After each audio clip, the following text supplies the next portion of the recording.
Bismillahirrahmanirrahim. Assalamualaikum warahmatullahi wabarakatuh. Allahu Akbar. Allahu Akbar. Allahu Akbar. Allahu Akbar.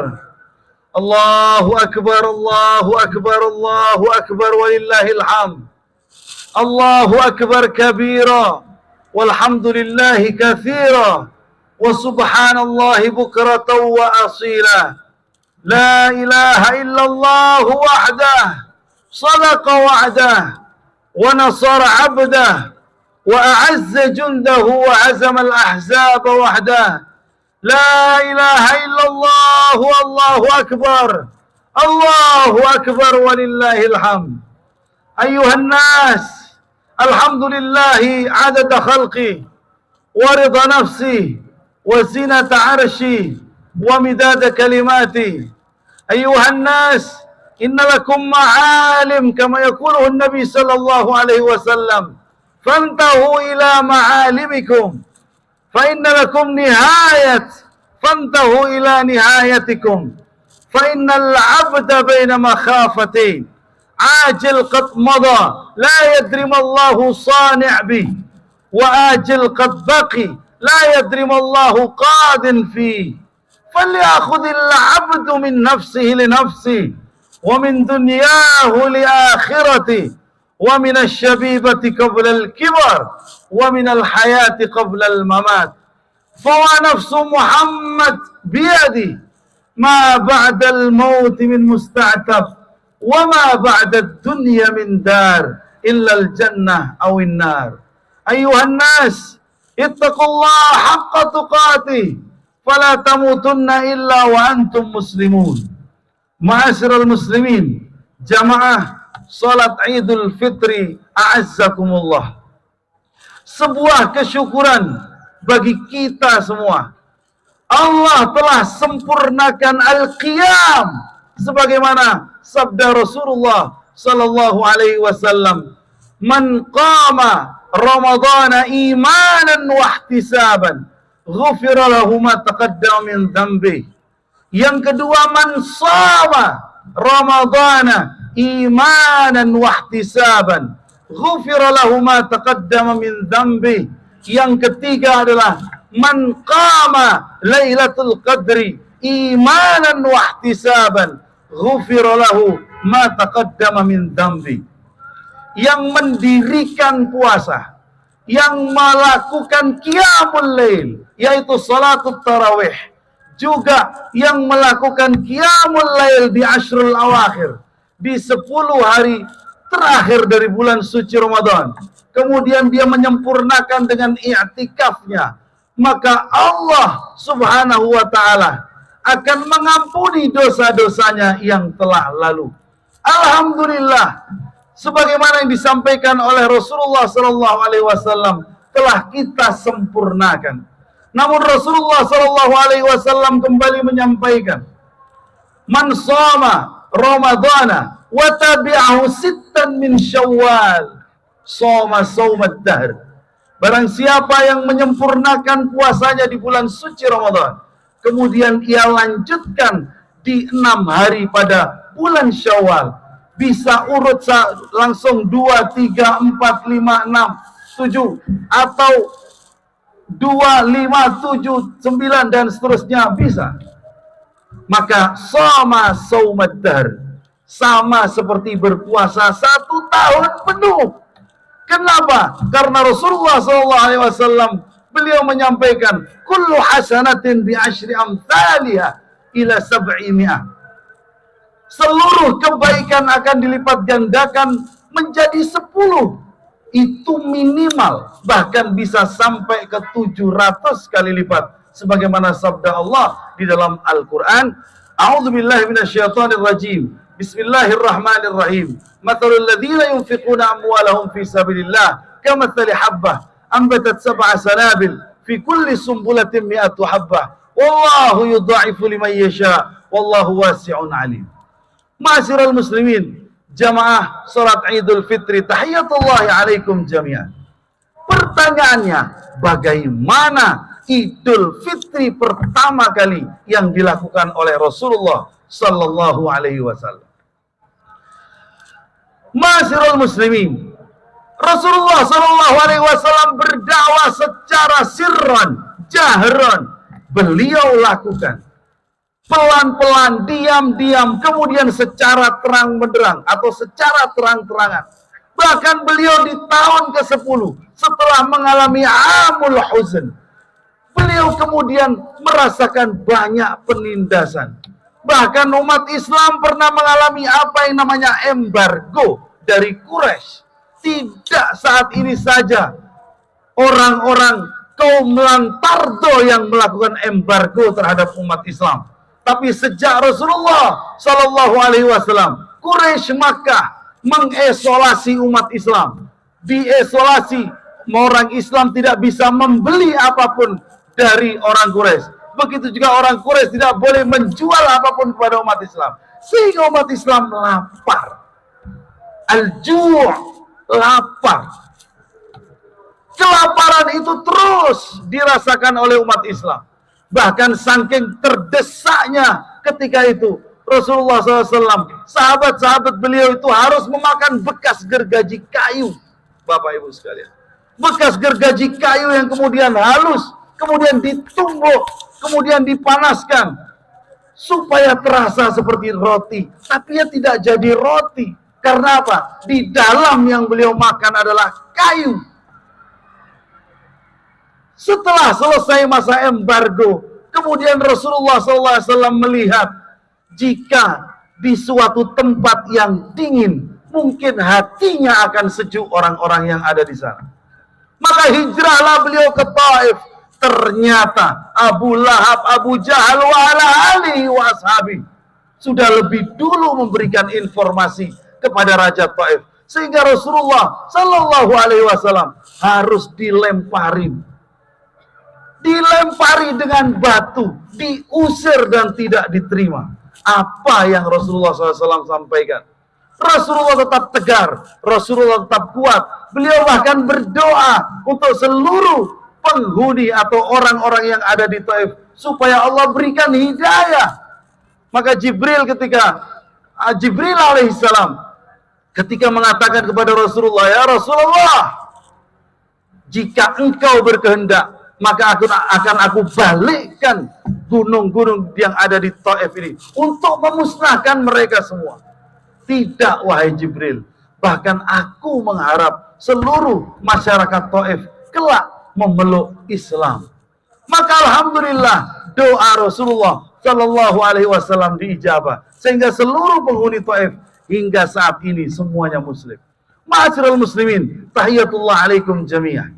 Hijrahnya Rasulullah Shallallahu Alaihi Wasallam ke Madinah karena sudah sangat terdesak. Di Taif ditolak, embargo dirasakan. Kemudian Rasulullah SAW melaksanakan perintah, yaitu hijrah ke Madinah.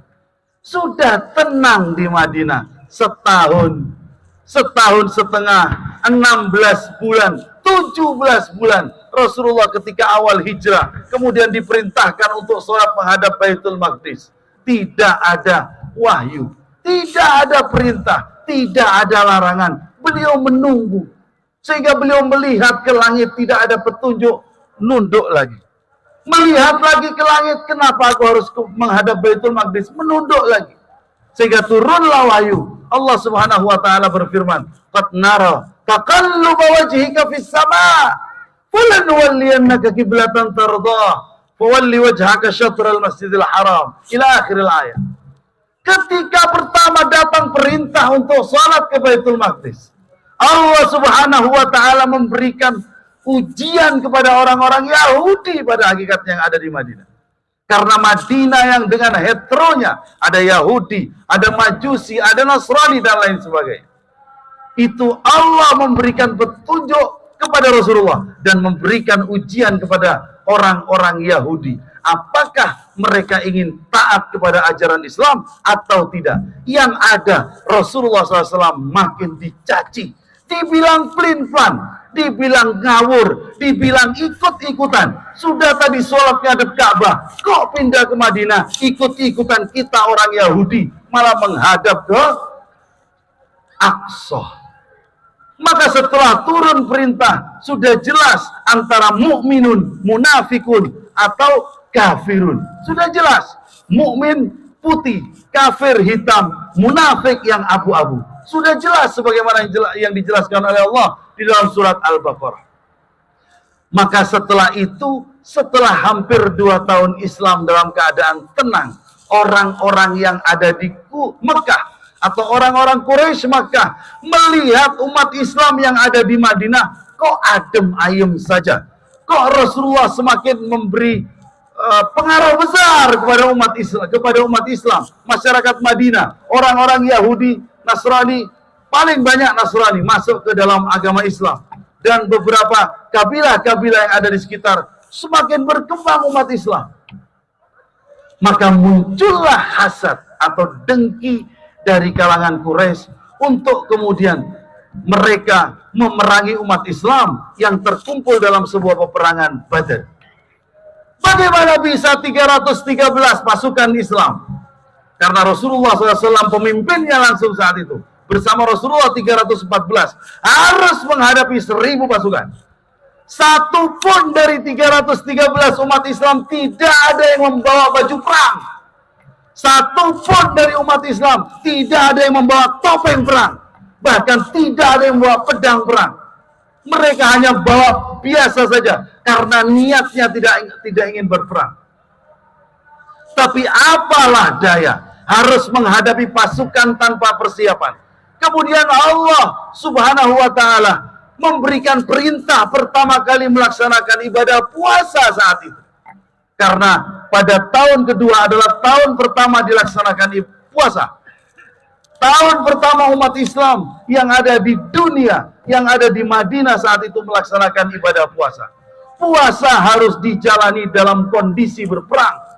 Madinah itu kalau panas-panasnya sangat menyengat, kalau dingin-dinginnya itu sangat menusuk. Bahkan dikatakan man sabara ala bardil Madinah wa harriha dumantulahul jannah fima ma'nah. Yang bersabar atas dinginnya kota Madinah atau panasnya kota Madinah, maka akan mendapat jaminan surga. Amin Allahumma amin. Karena apa? Karena memang sangat menusuk. Disitulah perlu kesabaran. Apalagi umat Islam di bulan suci Ramadan harus berangkat menuju perang Badar dalam kondisi panas yang sangat menyengit dan sangat menusuk, menyengat, menusuk, dan tenggorokan sudah tak bisa dibayangkan bagaimana kondisi cuaca 50 derajat. Mereka harus berperang menghadapi Quraisy. Kemudian di tengah-tengah umat Islam sedang berperang harus menghadapi 1000 pasukan. Rasulullah SAW tak berdaya. Karena apa? Karena pasukan umat Islam itu terdiri dari 68 pasukan yang menggunakan unta dan 2 pasukan yang menggunakan kuda. Sedangkan orang Quraisy Makkah 1000 orang semuanya menggunakan kuda dan unta. 200 sekian menggunakan kuda. Kemudian sisanya 700 sekian, hampir 800 menggunakan unta. Sehingga tidak ada satu pasukan yang tidak menggunakan tunggangan. Kalau sekarang prajurit yang harus berperang menggunakan tombak tanpa apa-apa harus melawan pasukan yang menggunakan tank, itu ibaratnya. Maka susah untuk menang.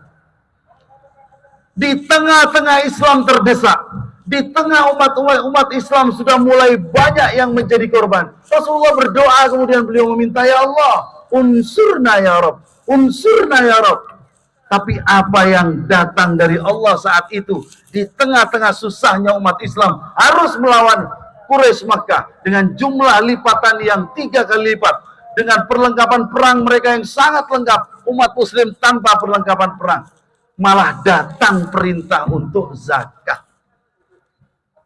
Di tengah-tengah puasa, di tengah-tengah panas, di tengah-tengah kekalahan, datanglah perintah untuk melaksanakan zakat.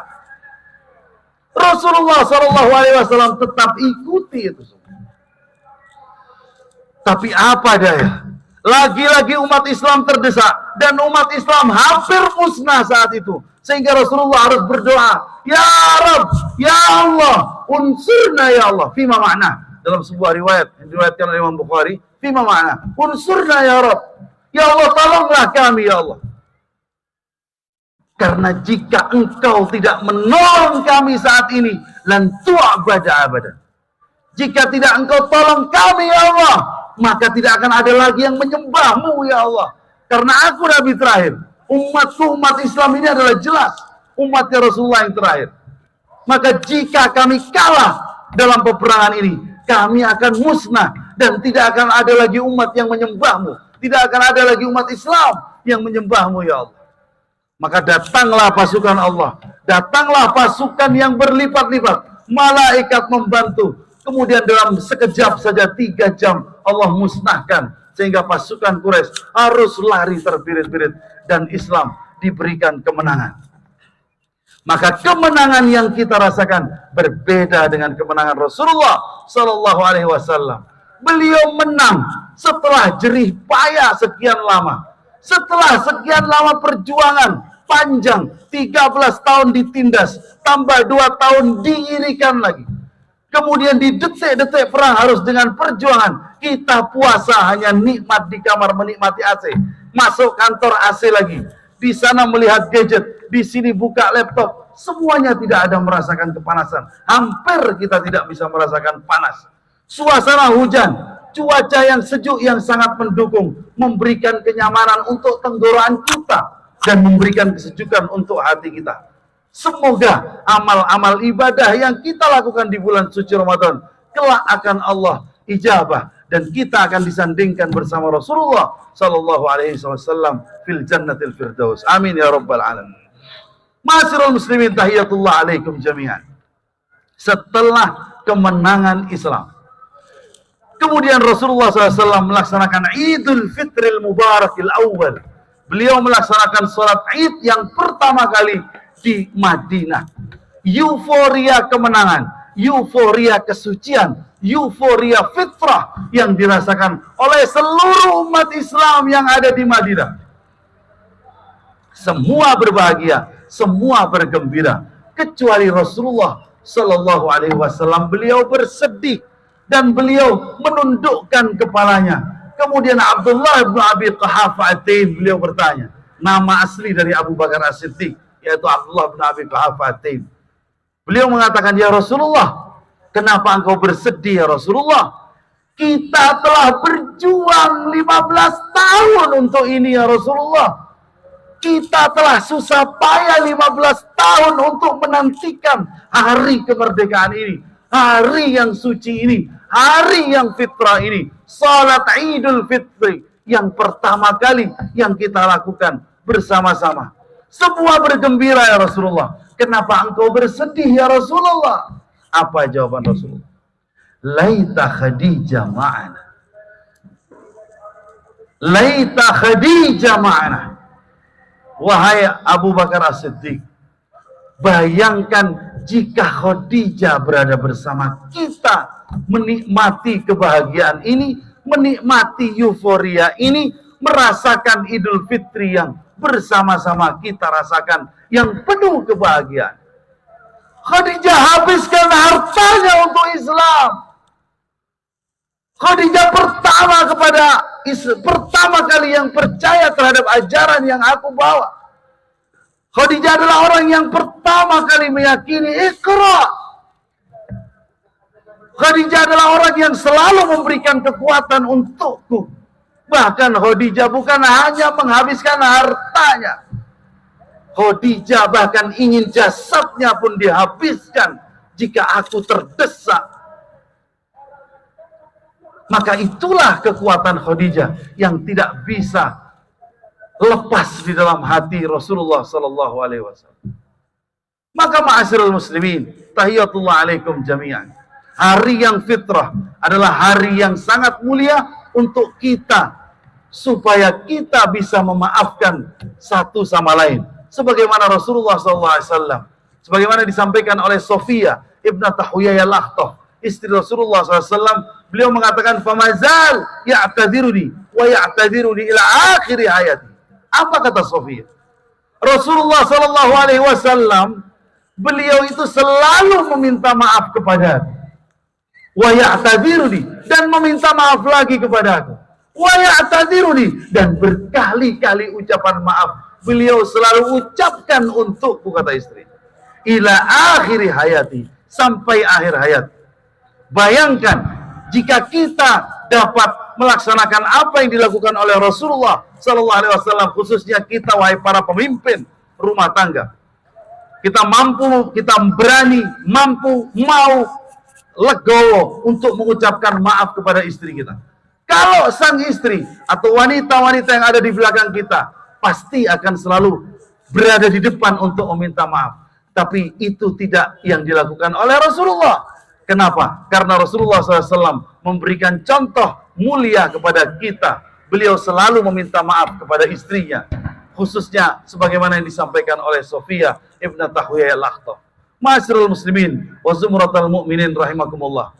Dalam momentum Id ini, dalam momentum hari kemenangan ini, dalam momentum kesejukan dan ketakwaan kita bersama, marilah kita saling memaafkan. Marilah kita saling membuka diri. Marilah kita saling menyulurkan tangan. Laisa minna man lam yarham saghirana wa la ya'rif syarafa kabirina.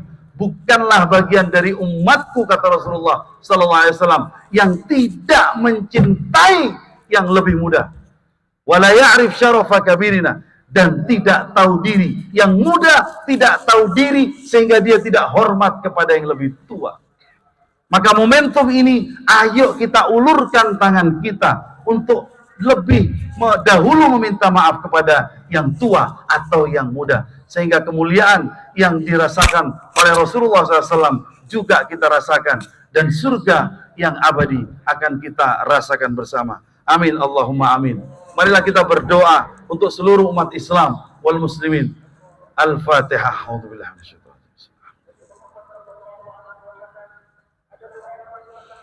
حمدا شاكرين حمدا ناعمين حمدا يوفي نعمه ويكافي مزيده يا ربنا لك الحمد كما ينبغي لجلال وجهك الكريم وعظيم سلطانك اللهم صل على سيدنا حبيبنا شفينا مولانا محمد اللهم العيد الجديد العيد المبارك لنا جميعا يا الله اللهم باركنا كما بارك عليك يا الله وعلى آلك وعلى آل نبينا محمد صلى الله عليه وسلم اللهم إنا نسألك سلامة في الدين وعافية في الجسد وزيادة في العلم وبركة في الرزق وتوبة قبل الموت ورحمة عند الموت ومغفرة بعد الموت اللهم هون علينا في سكرات الموت والنجاة من النار والعفو عند الحساب اللهم يا من لا يحتاج إلى البيان والتفصيل حاجاتنا إليك كثير اقض حاجاتنا يا الله يا أرحم الراحمين اللهم ارزقنا أرزاقا كثيرة حلالا طيبا مباركا وأنت خير الرازقين اللهم اغفر للمسلمين والمسلمات والمؤمنين والمؤمنات الأحياء منهم والأموات إنك السميع قريب مجيب الدعوات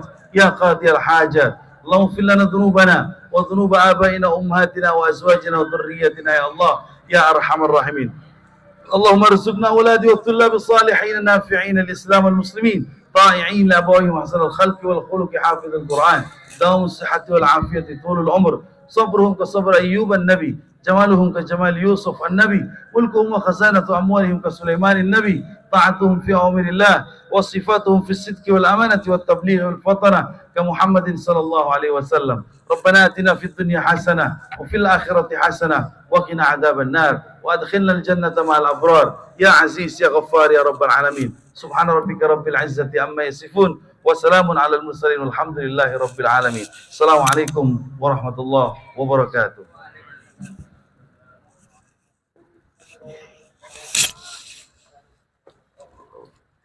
Terus barakallah. Takutan kalau ngambil.